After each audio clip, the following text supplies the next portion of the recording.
Hello, everybody. Welcome. Thank you so much for being here today.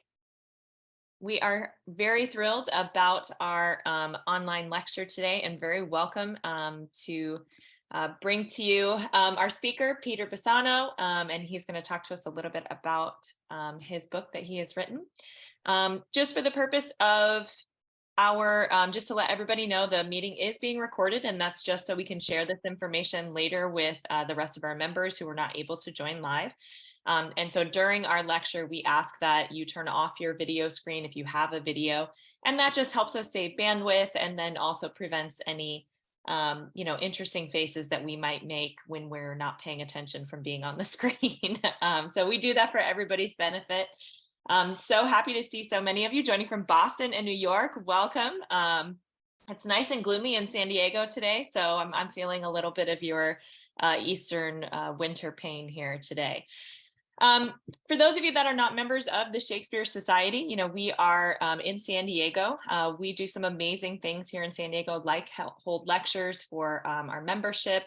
We're also getting together a student festival this year to see Shakespeare kind of take place at the student level. We do readings. We do amazing things at our society. So if you are not a member and that's something that you would be interested in joining, I would love to talk to you afterwards and get you some information about joining the society. We have so many benefits for our members, and we would love to have you be a part of it. But grateful that you're all here today. So I want to tell you a little bit about Peter Bassano. And he has a very long list of musical accomplishments. But what I find most fascinating about Peter is that he descended from a family of Venetian musicians brought to England by Henry VIII. And I think that that's a wonderful sort of heritage that he has there. Not only has he composed and conducted symphonies, not only has he worked with several companies, but he also studied trombone and singing at the Royal College of Music, where in 2004, he was professor of trombone and head of brass. So quite an accomplishment, multiple things that he's doing there, things that I could never hope to do. He studied conducting with Sir John Eliot Gardiner and several other notable names. He has been the music director of the Oxford University Sinfonietta, the virtuoso of the Mannheim Court, the City of Rochester Symphony Orchestra, the professional choir, the Gentlemen of Chapelle, the Quail. I'm getting into words I can't pronounce here because I do not have a musical knowledge. But as I kind of look through this list, so many things and so many accolades that he has done during his career. He is the author of 2 books. The first one, The Shakespeare and Emilia, was something he's going to focus on today. And also another one called Before the Music Stopped, which he put out in 2021. So we're so grateful to have him here with us today. So Peter, whenever you are ready, you can take us away. Good. Thank you very much for your very kind introduction. And very nice to meet you in person as opposed to by email. Yes. Good afternoon, everybody. If you were closer to me, I'd be saying good evening because it's closer to bedtime here, of course, than having just had your lunch. But let me start straight away. At the end of 2020, I published a book entitled Shakespeare and Emilia. It's subtitled The Untold Story. It's the untold story aspect of this book that I would like to present today. To see if I can get my slides to work. The reason for my writing this book is my belief it was the daughter of a Venetian, Emilia Bassano, the musician and poet, and my first cousin, 12 times removed, who aroused Shakespeare's interest in Italy. It was primarily Emilia who initiated his interest. It was 3 of her Bassano cousins, the brothers Arthur, Andrea, and Geronimo, who befriended Shakespeare and took him on a 3-month trip to the north of Italy in the autumn of 1593. Emilia was first identified as the dark musical lady of the Shakespeare sonnets in 1970 by A.L. Rouse, the Elizabethan historian and Fellow of All Souls, Oxford. He discovered her not in any work of Shakespeare, but in the diaries of Simon Forman, the Elizabethan astrologer and medical practitioner, which were owned by the Bodleian Library in Oxford. Emilia, an uncommon name in Tudor London, was a poet and musician, a singer, lutenist and keyboard player, who from 1588, when she was 18, until the autumn of 1592, was the much younger mistress of Henry Carey, Lord Hunsdon, later destined to become patron of Shakespeare's company of actors, the Lord Chamberlain's Men. Many of the female characters in Shakespeare's plays could be based on Emilia Bassano, the obvious ones bearing her Christian name, including a male version of it. These are Emilius in Titus Andronicus, Emilia in the Comedy of Errors, Emilia in Othello, Emilia in The Winter's Tale, Emilia in the Fletcher-Shakespeare collaboration, The Two Noble Kinsmen. Emilia's character, her broad and detailed classical education, fierce intelligence, quick wit, scalding tongue, and mercurial temperament can be detected in Rosalind in Love's Labour's Lost, in Hermia in A Midsummer Night's Dream, in Beatrice in Much Ado About Nothing, in Rosalind in As You Like It, in Cressida, in Troilus and Cressida, in Cleopatra, in Antony and Cleopatra, and in Caterina in The Taming of the Shrew. In The Shrew, the name of Caterina's long-suffering father, Baptista, who pays for lute lessons for his daughter, is also the name of Emilia's father. Emilia's father played the lute, gave lute lessons, including to the young Princess Elizabeth, and imported the instruments to England from Venice.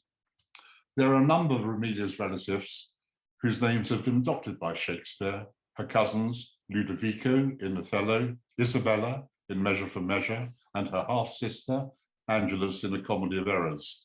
These three could, of course, just be a coincidence. What is unlikely to be a coincidence are the names of two characters who appear in The Taming of a Shrew, an early version of The Taming of the Shrew, performed at the Rose Theatre in 1593. The list of characters includes important roles for an Emilia and an Alfonso. The name of Emilia's husband. They were married on the 18th of October, 1592.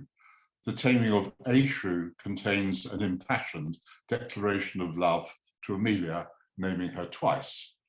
Difficult to read, so I'll read it for you.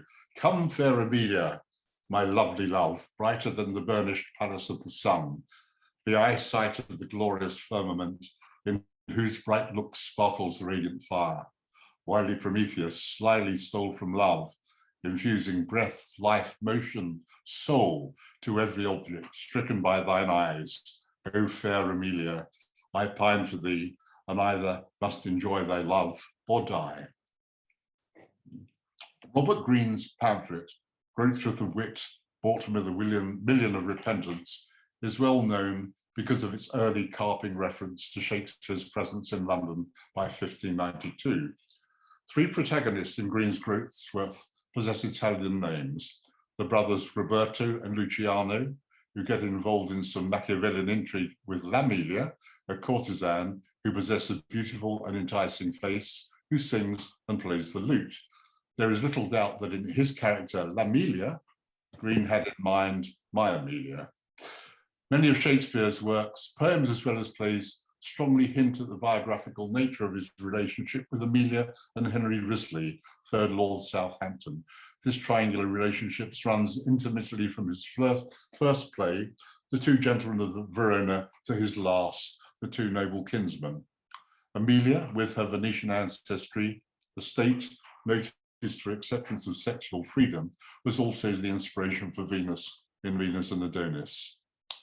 The start of her amorous association with the elderly Lord Hunsdon, elderly Lord Hunsdon, patron of Shakespeare's company, the Lord Shakespeare's Men, is alluded to in The Rape of Lucretia.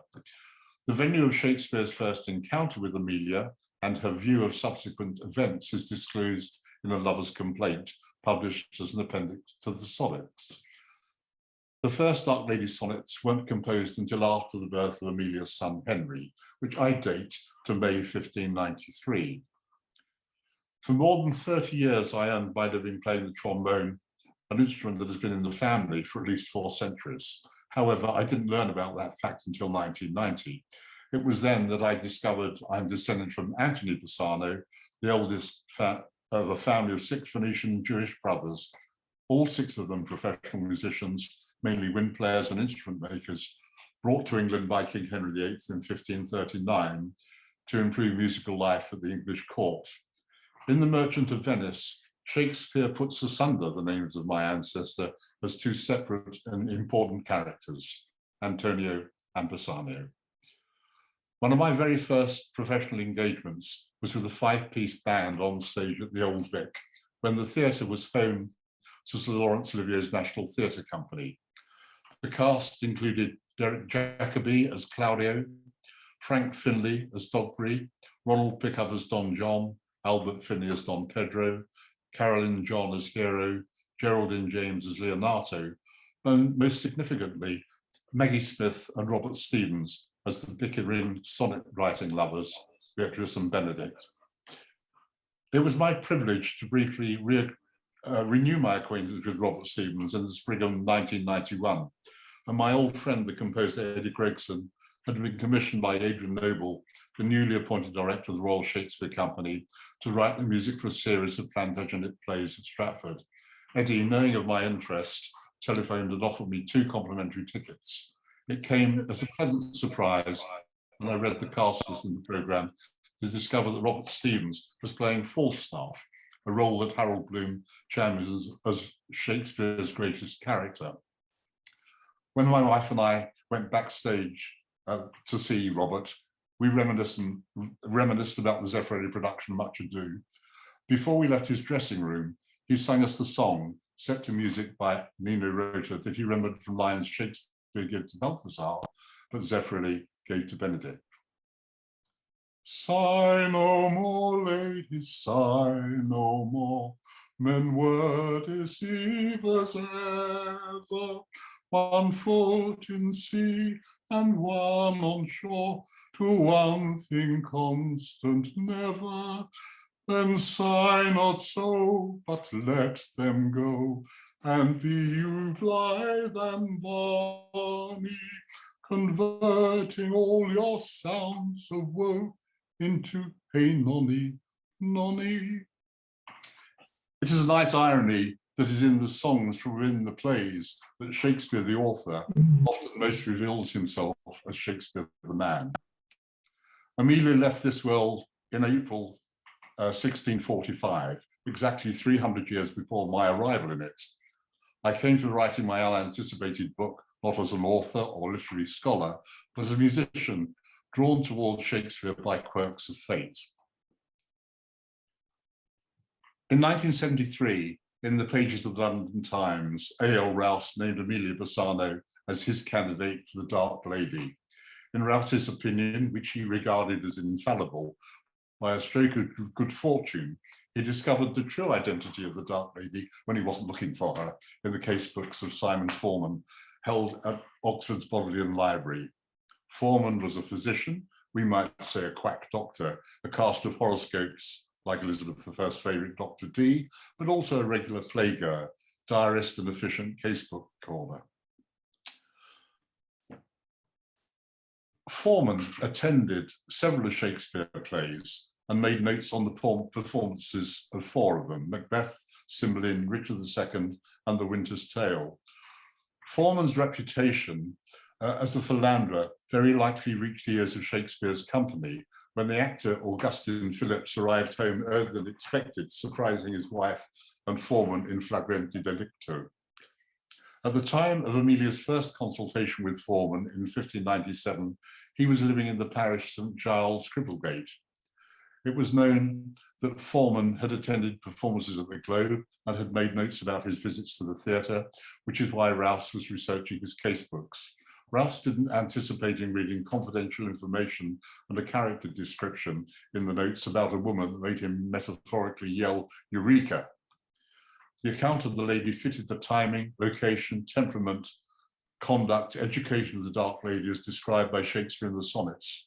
Probably dark because of her Italian ancestry, married with a child conceived out of wedlock, promiscuous, musical, haughty, inconstant, temperamental.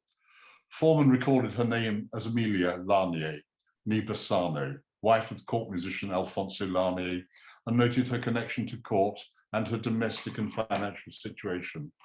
Rouse's disclosure was controversial, to say the least, and many academics denying his claim. Considering that Rouse didn't discover Emilia Bassano in any work of Shakespeare, it has to be more than a coincidence that in the two Venetian plays, The Merchant of Venice and Othello, there is an Emilia in one and Bassano in the other. And in another early play, Titus Andronicus, there is an Emilius and a Bassanius. One would have hoped that Shakespeare's choice of those names alone would have encouraged academics to explore Rouse's idea. Instead, many embarked upon a campaign to prove him wrong and proclaimed his Dark Lady identification a distraction from Salve Deus Rex Judaiarum, Emilia's book of poetry.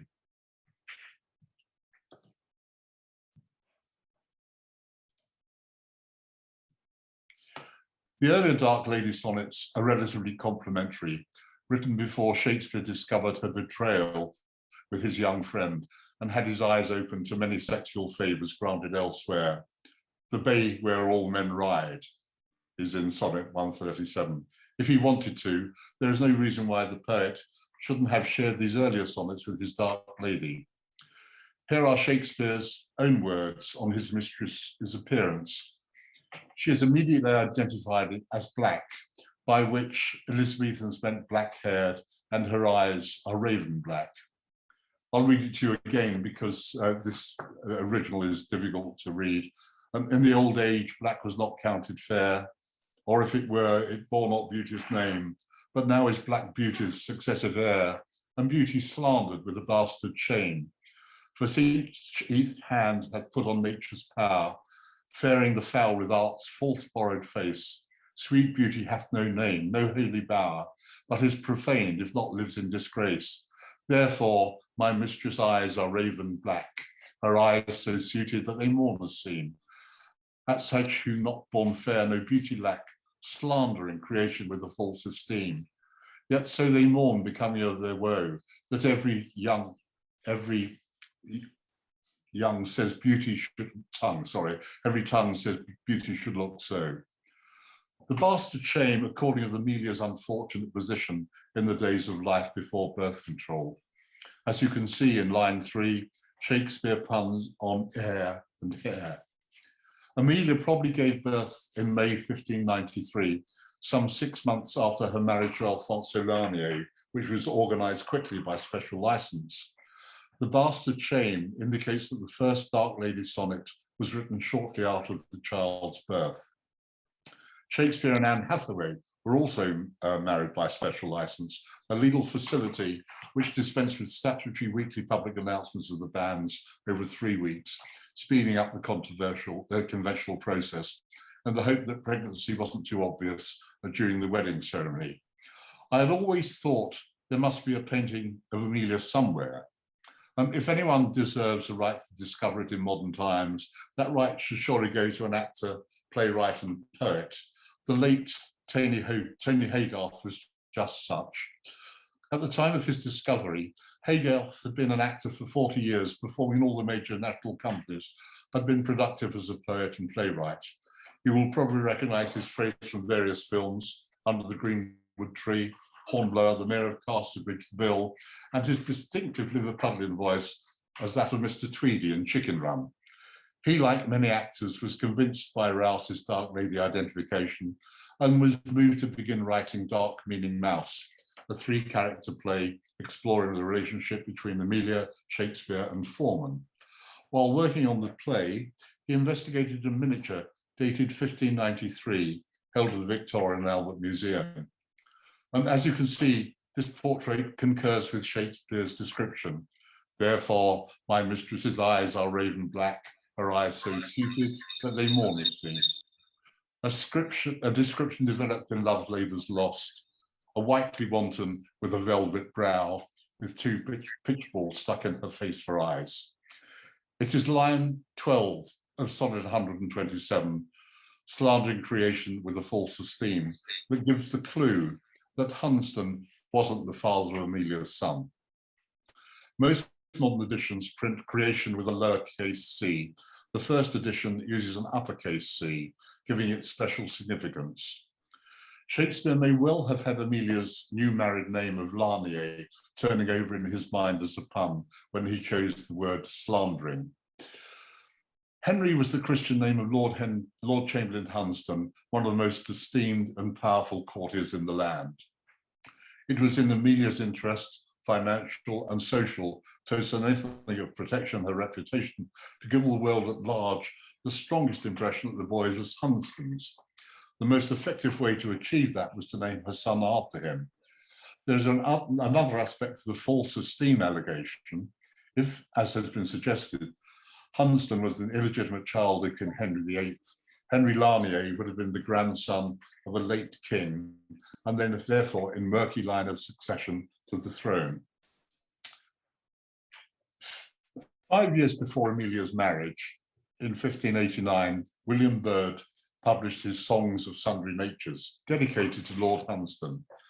The collection has 10 significant textual contributions by Emilia. I was first alerted to this by a number of clues showing similarities to the writing of Salve Deus.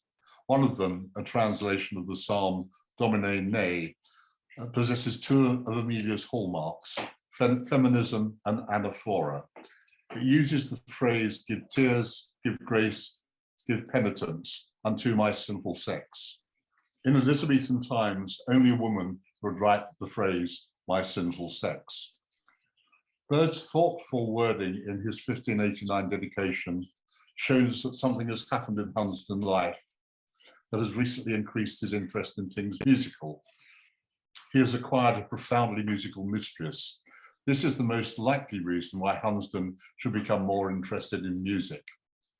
No doubt Emilia beguiled the great man with songs by Dowland and Byrd, accompanying herself on the lute, and impressed him with her technical prowess on the keyboard with virtuoso pieces by Byrd, Bull and Tallis. There was one piece of poetry, as it happened in the Byrd collection, in which Emilia might, a sonnet by the way, in the Byrd collection, which Emilia might almost be talking about herself, which I think Shakespeare parodies in his famous sonnet 130, my mistress' eyes are nothing like the sun. Emilia writes, of gold all burnished and brighter than sunbeams were those curled locks upon her noble head, from whose deep conceits my true deservings fled. Wherefore these eyes such store of tears outstreams?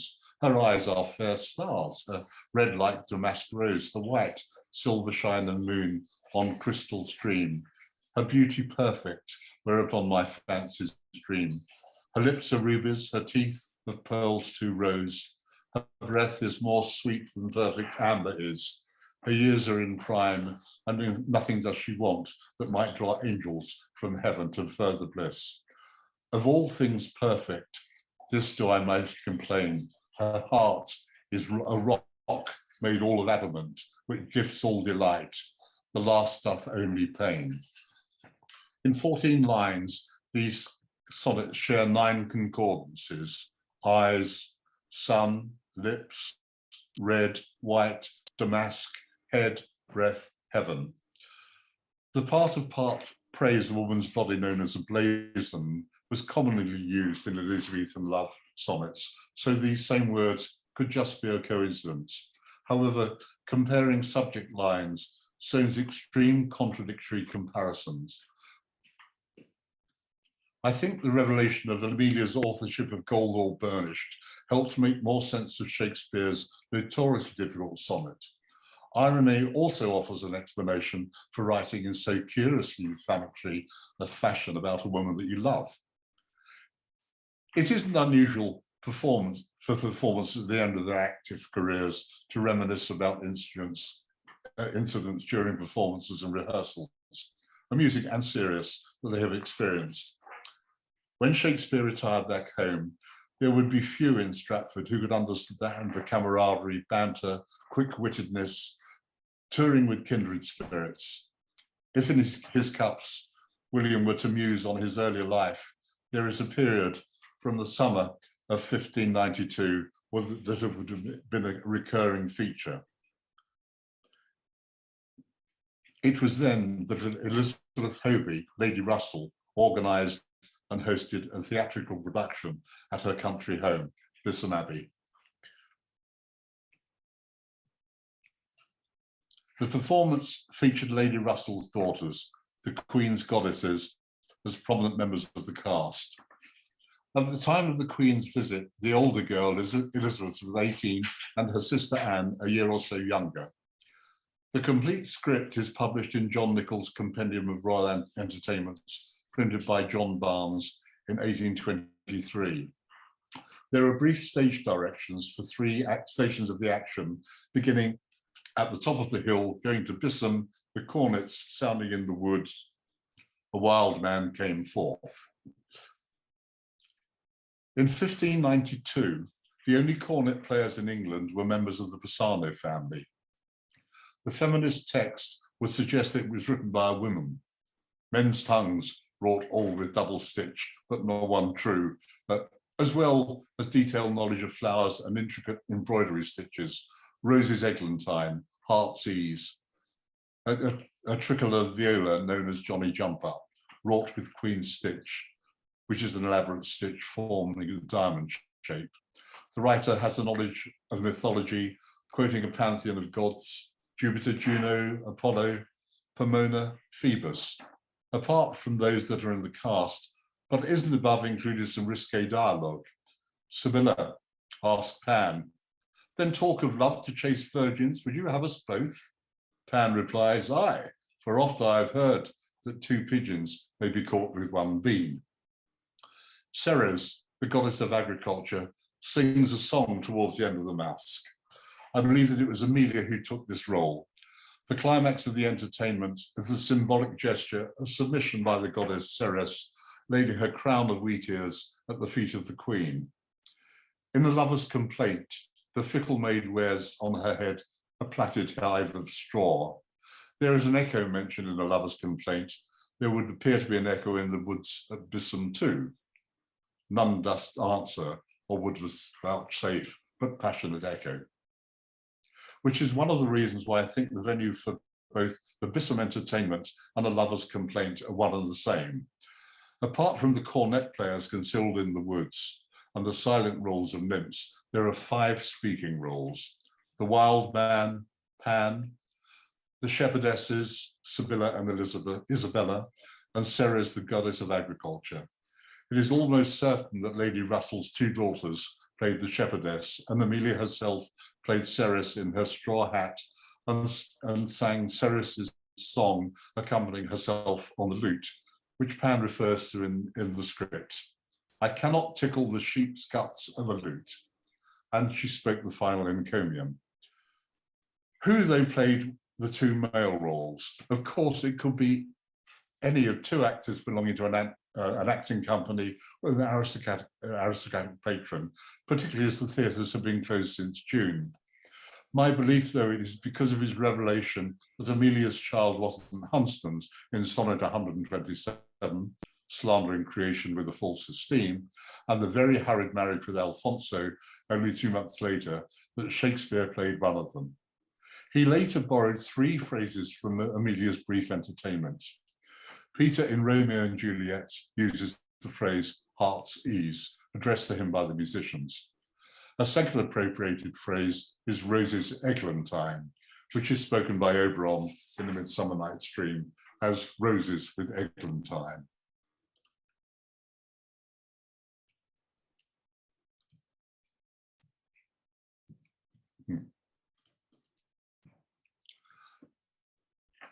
The precise term "sheep's guts" is given to Benedick in Much Ado, just before the song Robert Stevens sang to me. Is it not strange that sheep's guts should hail souls out of men's bodies? Well, a horn for my money when all's done. Sheep's guts provided the strings for lutes. Benedick comments on the powerful capabilities, albeit developing it with a bawdy horn pun. What happened after the performance of speeches to the Queen? A banquet followed by dancing.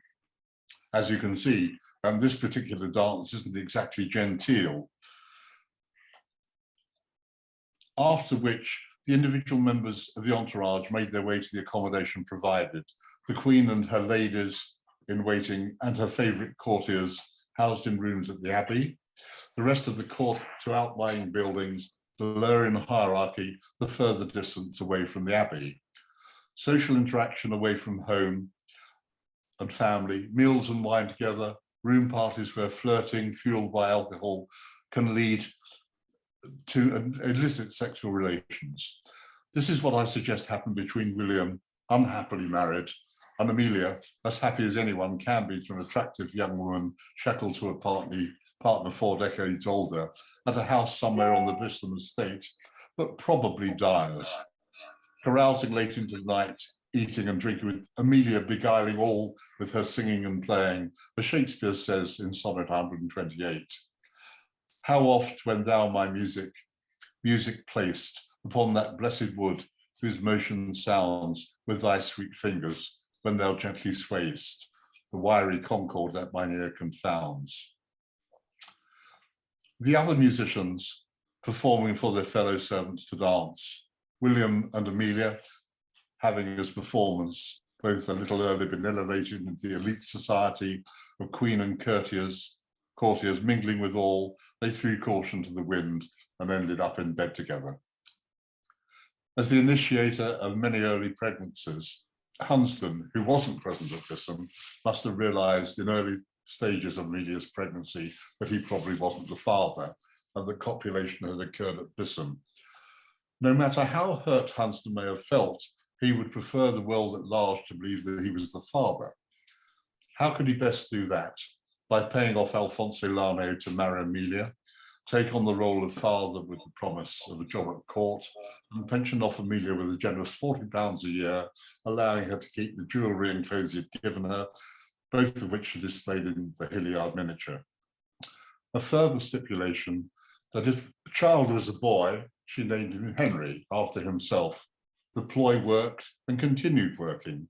Everyone from Foreman onwards had assumed that Hunsdon was the father of Emilia's child.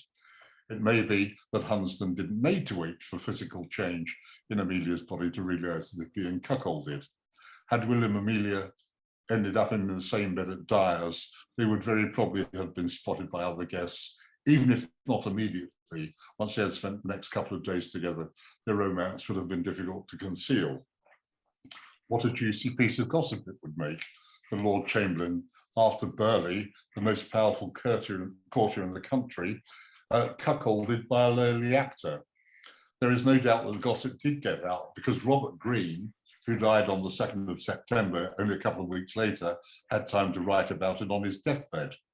And in the introduction to Groatsworth, Greene claims to be the recipient of special information. He would appear to have quickly received information about the carryings on the riverside at Bassano very shortly after the event. He writes, Mistress Emilia, like a cunning angler, made ready her change of baits that she might effect Luciano's bane. And to begin, she discovered from her window her beauteous, enticing face, and taking a lute in her hand, that she might rather allure, she sang this sonnet with a delicious voice. So this is Emilia's song. Fie, fie on blind fancy, it hinders youth's joy. Fair virgins, learn by me to count love a toy. When love first learned the ABC of delight, and knew no figures nor conceited phrase, he simply gave to due desert her right. He led not lovers in dark, winding ways. He plainly wiled to love or flatly answered no, but now who lists to prove shall find it nothing so. Fie, fie then on fancy, hinders youth's joy. Fair virgins, learn to me to count love a toy. For since he learned to use the poet's pen, he learned likewise with smoothing words to feign, witching chaste ears with truthless tongues of men, and wronged faith with falsehood and disdain. He gives a promise now, anon he sweareth no. Who listed for to prove shall find his changing so. Fie, fie then on fancy, it hinders youth's joy. Fair virgins, learn by me to count love a toy. The 5th line has connections with the Bishop's speeches to the Queen. Emilia writes alphabet of mistresses from A to Y. The second verse, a reference to the newly sprung poet, Shakespeare, and has a feminist slant shown at this one too. Shakespeare later adopts Green's angling metaphor, why of eyes falsehoods has thou forged hooks. That's sonnet 137. It has always been considered it was Green's reference to Shakespeare as a plagiarist, an upstart crow beautified with our feathers, that encouraged Nash and Pierce Penniless to deny the reason had circulated that he'd written Groats of the Wit. However, it isn't the insult far more directed towards Emilia than Shakespeare? My assumption is that Alfonso was present at Bristol as one of a handful of cornet players in London at the time. So if he was Hunsden's choice, it could be that Hunsden knew he was homosexual and would never have expected him to be the father of Emilia's child. No one could have been very happy at Hunsden's force majeure, except perhaps Alfonso, offered a musician's job at court with unexpectedly better conditions than any other incumbent. William, not knowing quite what to do with himself, with no acting work because the theatres were closed, his newfound love forcibly taken away from him, but with the memory of the Bissam affair fresh in his mind, did what he had to do. He wrote a period of intense, inspired writing, first with the public declaration of his love for Emilia, in which he specifically names her with the taming of A Shrew. He continued writing the ongoing So It's a Duty to Southampton, his patron, and someone who expressed his love, and began the 20-year task of writing Emilia, his newfound love, with her Venetian origins. In Love's Labour's Lost, Sir Nathaniel says, Venice, who does not see you cannot praise you. I may speak of thee as the traveller doth of Venice. Vem che venca che non tiende, che non ti piace. Did Shakespeare see Venice? Did he hear the old Mantuan dialect spoken? Did he give Sir Nathaniel whilst he was in Mantua? Emilia's talk of Italy already preoccupied him with the country, choosing the Roman settings of Lucretia and Titus in his 1592 subjects. From the beginning of 1594, he became even more concerned with Italy in his writing, particularly the northern towns and cities. In The Taming of the Shrew, Vincenzio says, thy father, O villain, he is a sailmaker and Bergamo. But Bergamo is an inland town. Critics have thought this comment shows Shakespeare's ignorance of North Italian geography, but the reality is that because of the 16th century waterways, the North Italy of Bergamo very likely did have a sailmaker. An opportunity for Shakespeare to visit came in the autumn of 1593. He mentions another sail retrospectively in sonnet 117. I have hoisted sail to all the winds, which should transport me farthest from your sight. All the winds would suggest a sea journey longer than just a channel crossing. There is compelling evidence that on that trip, as a professional advisor to 3 of Emilia's cousins, Shakespeare's visited the town of Bassano and passed through other towns in the north of Italy on the way to Venice that would later appear as settings for plays that were fermenting in his mind. 3 Bassano brothers found themselves in a profitable trade, dealing in a commodity which they had no experience, but one in which Shakespeare was steeped because of his childhood as the son of a glove maker, leather. Servants of the crown, which as court musicians Bassanos were, often used their connections to obtain licenses to import and export all kinds of goods that eventually proved to be far more remunerative than their modest court wages. On August the 27th, 1593, Arthur, Andrea, and Geronimo Bassano were licensed to export 6,000 dickers of calf skins. The archaic term dicker, which unlike the word dozen, has disappeared from modern usage, means a quantity of 10. It was used specifically for calf skins. 60,000 calf skins is a lot to export. By 1593, the Bassano family had a long-established Europe-wide market for musical instruments on the various overland routes from London to Venice. It would have been a question of using their local connections to help expand the market for inclusion of leather. As instrument makers, the Bassano's use of leather was restricted to strips of the material covering the wooden cornetti and shaped hide in the manufacture of instrument cases, lute and viol cases, for example. Shakespeare shows his knowledge on the subject in the Comedy of Errors. Dromio of Syracuse says, "No, why, it is a plain case. He that went like a bass viol in the case of leather." Shakespeare possessed the experience of dealing with the production of leather and that Bassano family lacked. The closure of the London theatres was a good time to seek his assistance in a mercantile trip to Venice. The early Shakespeare biographer, John Aubrey, claimed that as a boy, Shakespeare would kill calves in a high style and make a speech. More than a hint of veracity of a connection between the poet and the Bassano brothers is found in Thomas Nash's Strange Use of 1593, the same time as the Bassano brothers' calfskin grants.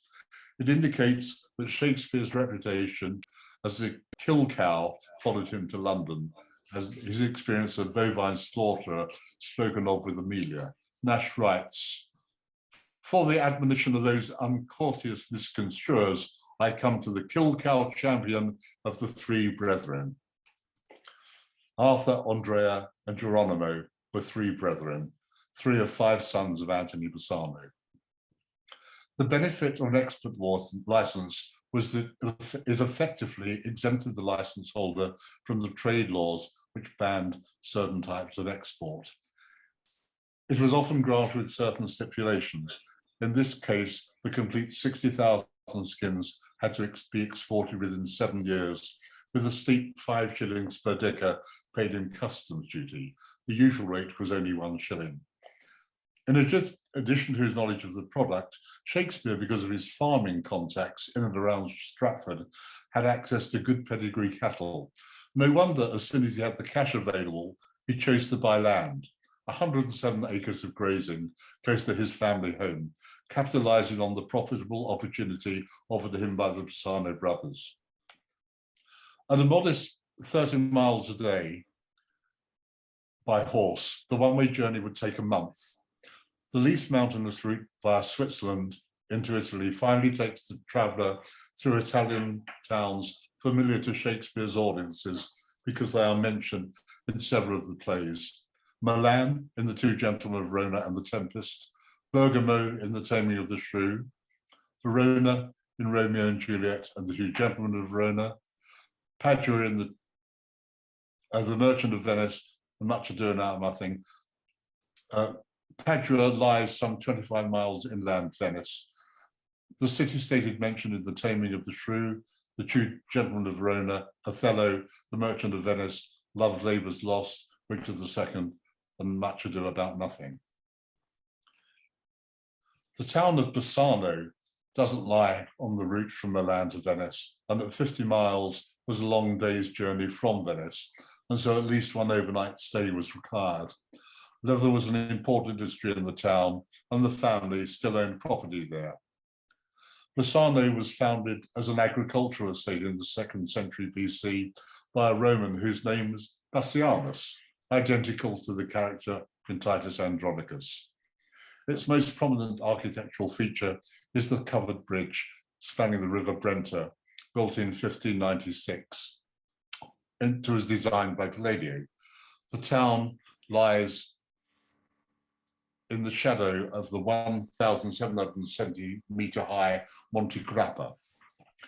For a traveller leaving England for the first time in his life to cross to the Alps, mountains make a strong initial impression. The silence, pure air, and views from on high are literally awe-inspiring. When Shakespeare visited Bassano, he can hardly fail to have noticed that Monte Grappa is a beautiful mountain. He will have heard someone utter the Italian words, Bella Montana. He shortened this phrase into the name of Portia's home, Belmont.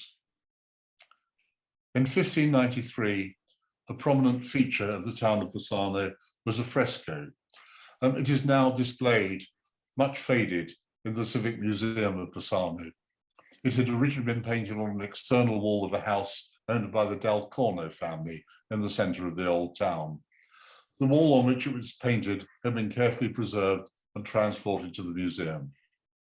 Shakespeare shows a detailed knowledge of the fresco, indicating he had seen it himself and perhaps even drawn a sketch of it. The fresco is divided into 4 horizontal bands, the highest of which is a trompe-d'oeil frieze, showing 11 cherubs on either side of 3 window apertures, which would have given light to the 3rd floor of the building. The second band shows a man's head, 5 goats, 2 monkeys, and what could be a swan with its wings expanded. As well as the animals, there are musical instruments. Unfortunately, the faded painting makes it difficult to identify with absolute certainty what the instruments are. There are definitely cornets. The inclusion of cornets is emblematic of the family name, Del Corno. What appears to be brass instruments, a trumpet or a sackbut. Cornets and sackbuts went together as conventional wind ensemble in the Veneto, so it is most likely a sackbut. 2 juxtaposed animals seem to caught Shakespeare's eye. A goat, which stands over a seated monkey. The pair stand out partly because the goat is large, the same size in fact as some of the human figures on the band beneath, and partly because the monkey is differentiated from the other animals. It is the only figure to be seated and the only one which faces from right to left. Shakespeare seems to have associated the Del Corno fresco with sexual desire. He may have been influenced by both the family name, Corno, translating as horn, and the family trade, the salt merchants. The Del Cornos were the official sellers of salt in Bassano, and their house was located near Pezzotto del Sale, the little square of salt. Shakespeare regularly uses salt as an adjective to mean lustful, and in Othello he links it to goats and monkeys in the fresco. In Othello, and no other work, Shakespeare brings together goats and monkeys as twin examples of lechery. In Iago's words, he associates them with the act of seeing. It is impossible you should see this were they as prime as goats, as hot as monkeys, as salt as wolves in pride. In Act 4, Scene 1, Desdemona refers to the love I bear to Cassio, and Othello takes this as a sexual boast. Cassio shall have my place, he says to Ludovico, with a sexual double meaning on the word place, and immediately exits crying, goats and monkeys. The word salt, other clues suggest that in both Shakespeare had in mind the goat and the monkey of the, beside the word salt, other clues suggest that in both scenes Shakespeare had in mind the goat and the monkey of the Del Corno fresco. For example, well-painted Passion, 6 lines before Othello recalls the painted fresco. In the earlier scene, goats and monkeys of Iago's speech are immediately followed by other visual features of the fresco. Whether as prime as goats, as hot as monkeys, as salt as wolves in pride, and fools as gross as ignorance made drunk. But yet, I say, if imputation and strong circumstances which lead directly to the door of truth. The last 2 phrases describe scenes from the fresco. On its lowest band are depicted 4 scenes of debauchery from the Old Testament, each in a separate oval frame. Looking from left to right, the third of these, which is vertically below the goat and monkey, depicts the drunkenness of Ner. Here is Shakespeare's ignorance made drunk. Since the drunken Ner is shown lying naked on his back with his legs apart, he might well be called a fool as gross as ignorance made drunk, where gross has its common Shakespearean meaning of sexually shameless. On this trajectory, eyes would take in another figure in the third band, one which is even larger than Ner beneath it.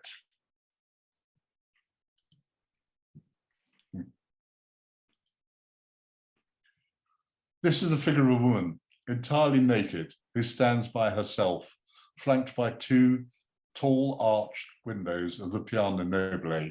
She has her right arm raised, and in that hand she holds what appears to be a torch. She is one of three large female figures who stand between the windows. Truth, who when used symbolically often appears as a naked woman holding a flaming torch above her head. It is hardly surprising if Shakespeare identified the naked woman as Truth. He used the phrase naked truth in Labour's Love Labour's Lost. In the fresco, the images of the goat, the monkey, and Noah could be said to lead directly to the naked figure as Truth, which physically unites them. But why does Shakespeare refer to the door of truth? The naked figure had doors on either side of her. Vertically wooden shutters would enclose the figure of Truth. When opened outwards during the day, these shutters would cover the nude figure, hiding her nakedness. Shortly after Desdemona has taken her dying breath, Emilia talks to her dead mistress. She recalls the song that Desdemona had sung to her, that she had first heard from her mother's maid, Barbary, which she had sung as she died. Singing is, of course, something that Emilia did in life, recalling the song of the fresco. I will play the swan, and die in music. Willow, willow, willow. Reference to the Del Corno fresco appear in the earlier play, The Merchant of Venice, as well as in Othello. Through the name Bassano, both the Bassano family and the town of Bassano are constant presences throughout the play. Antonio is the Venetian name of Anthony Bassano, the father of the three Bassano brothers that accompanied Shakespeare to Italy. The cornet, an instrument associated with the Del Corno fresco and the Bassano family, is specified in the script to be sounded on 5 occasions, more than any other of the 4 Shakespeare plays in which the instrument appears. It seems unlikely that Shakespeare would have placed any particular significance on a fresco in Bassano and include details of it when he was writing a play set in Venice, unless it has a very personal meaning for him.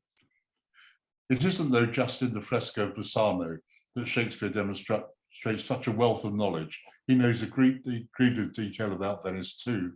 He knows there is a synagogue in Venice, since Shylock uses it as a rendezvous for a meeting with his fellow worshipper, Tubal.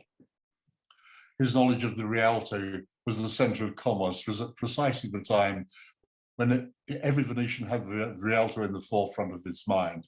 The iconic stone bridge, so familiar to us today, which replaced a wooden one, was completed in 1591 to a design by Antonio da Ponte, creating a new architectural marvel of the city. Shakespeare knows there's a church called San Diego, the patron saint of silk merchants in Cannaregio, the same Sistere as the synagogue. He has found out 2 of the Christian guards who were chosen to man the bridge, securing entrances to the ghetto, were named Gobbo, and so is influenced to call the clown in The Merchant Gobbo. Anyone with an interest in the symbolism of Venice will be struck by just how much knowledge Shakespeare displays on this esoteric subject. In 1177, Pope Alexander III, in gratitude to the Venetians for their protection of him from Frederick Barbarossa, granted Venice 6 symbolic gifts, or triumphi, which over the centuries became inextricably wound up with the civic and religious ritual so beloved of the Venetian state. They were the right to carry a white candle in processions as a sign of noble honour, the exclusive right to use a said red seal, a papal prerogative, a sword, a symbol of justice and assurance of salvation to all who touched it, a gold ring, and the right to marry the sea as the token of the Doge's lordship of the sea, a golden umbrella, 8 banners, and 8 long silver trumpets. There are a number of allusions to Philid's triumphi in The Merchant. The gold, silver, and lead of Portia's caskets for a start. Although Othello seems to be written some years after Shakespeare's visit to Venice, and probably after his affair with Emilia, she is still in the forefront of his mind because the character of Emilia, he puts Emilia Bassano on stage with lines that find feminist echoes in Salve Deus, speeches to the Queen, and A Lover's Complaint. On men, Emilia comments, 'Tis not a year or two shows us a man. They are all but stomachs, and we are all but food. They eat us hungrily, and when they are full, they belch us. And in the fora, villainy, villainy, villainy. I think upon, I think I smelt. Oh, villainy, I thought so then. I'll kill myself for grief. I would like to leave Emilia, Desdemona's maid, with the last word. She reflects in drama the feminism that Emilia Bassano espoused in life. She was, I think, Shakespeare's dark musical lady, his great love, but a love that drove him frantic mad with ever more unrest. Thank you. Well, wonderful. I will do our claps for everybody. Thank you so much, Peter. Incredibly informative. We would like to give about 15 minutes to open it up to questions for those of you that have any lingering questions about our fantastic lecture. You can do those one of two ways. If you'd like to type them in the chat, I can read those out for Peter and we can pose those, or you're welcome to unmute and of course, you know, not all at once, but taking turns to ask those questions.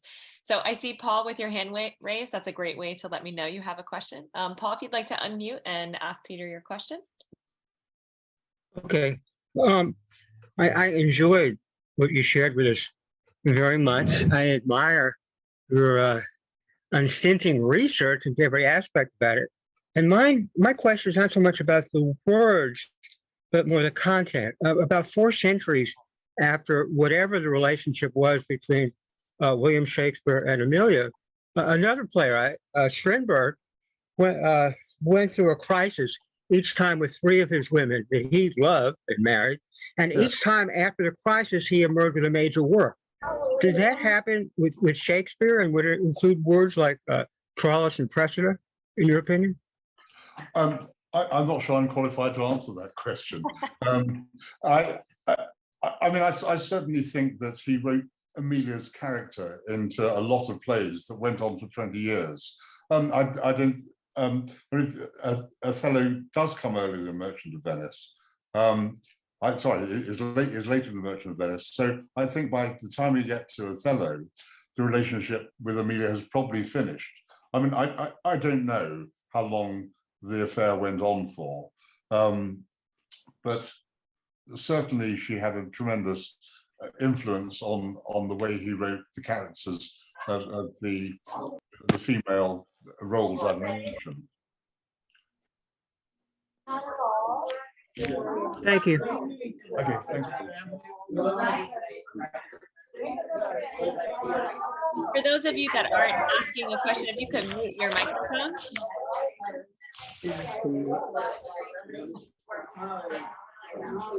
And I think Peter and Gordon, as the host, might be able to mute a microphone of the participant.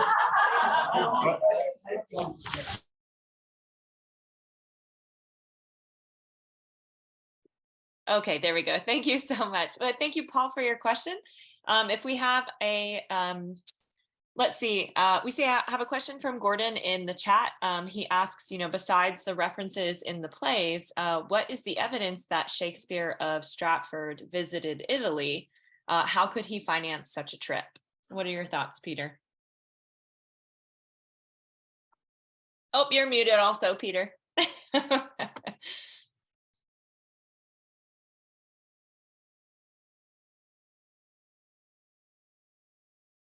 Should be lower left-hand corner. Oh, fine, found it. There we go. Can you hear me now? Yeah. Yeah. No, he wouldn't have to. He was employed by the Bassano brothers to go as a professional advisor, and the theatres were closed.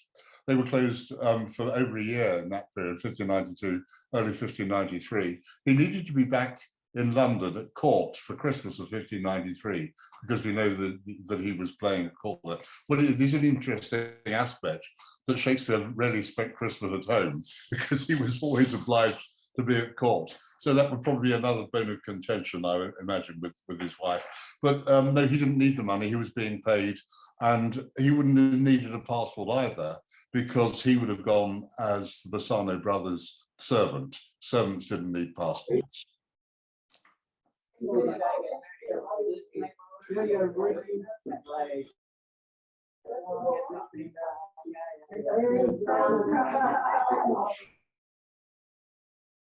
There we go. Thank you. We did have a question earlier, and I think this is one that, is always a point of contention for those of us that are Shakespeare fans. But to you, oh goodness. Thank you. What is your opinion on, Emilia penning any of the Shakespeare plays? And, there are some theories about that. I mean, what are your thoughts on her potential contributions to writing?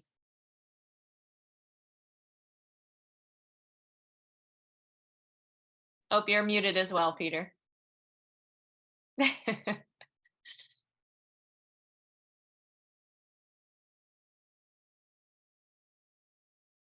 Yeah, found it. Got it. Okay, so I'm on now. I mean, believe me, I wish she'd written some of the Shakespeare plays, but I don't. Simply because the quality of her writing isn't good enough.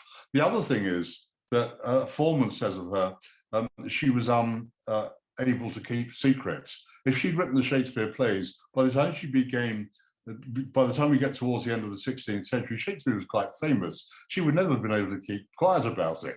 And apart from anything else, she died impoverished.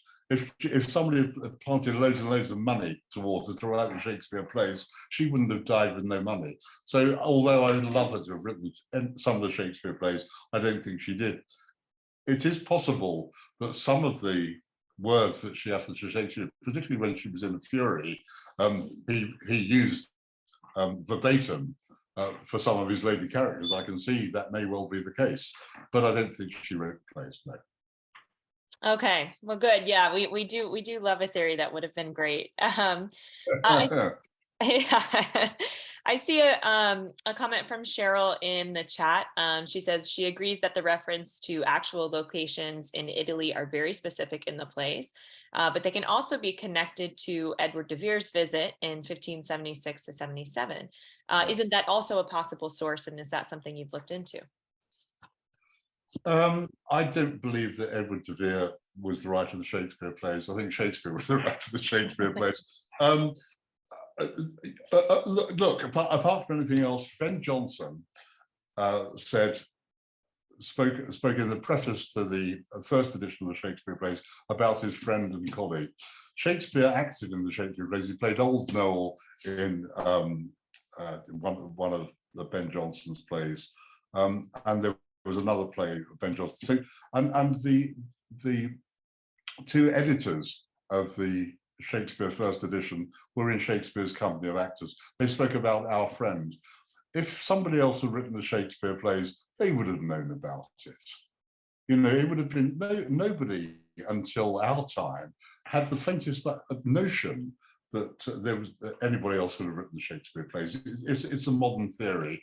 It certainly didn't happen in Elizabethan times or Jacobean times, for that matter.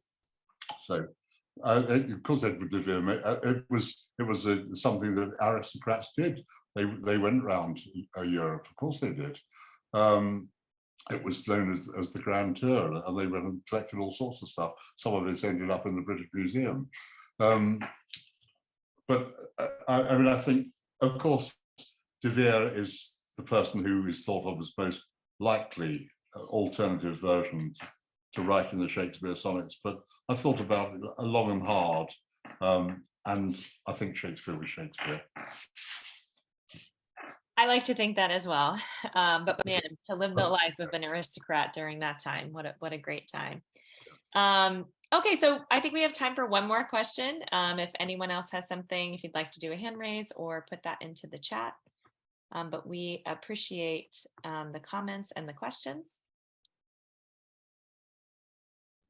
And while we are doing that, just giving anybody an opportunity to ask one last question. I'm going to put in the chat the link to to purchase Peter's book.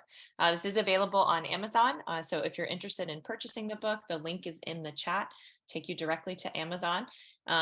We'd love to support our authors, and we're so grateful for Peter staying up so late. I know it's 11 o'clock in England, so it is nice.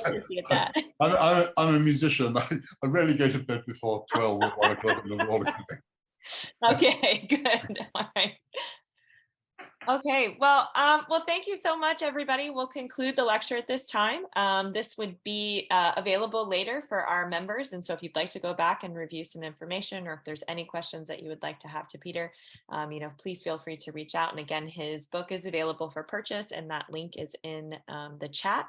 And then for those of you in Poland, in New York, and Massachusetts, we would love to have you as members of the San Diego Shakespeare Society. So if you're interested in joining, please look us up, please reach out. And we would love to have you in our members. So thank you, everybody. Have a wonderful afternoon, and we look forward to seeing you at future San Diego Shakespeare Society events. Thank you very much. Thank Bye-bye, you. everyone. Bye-bye.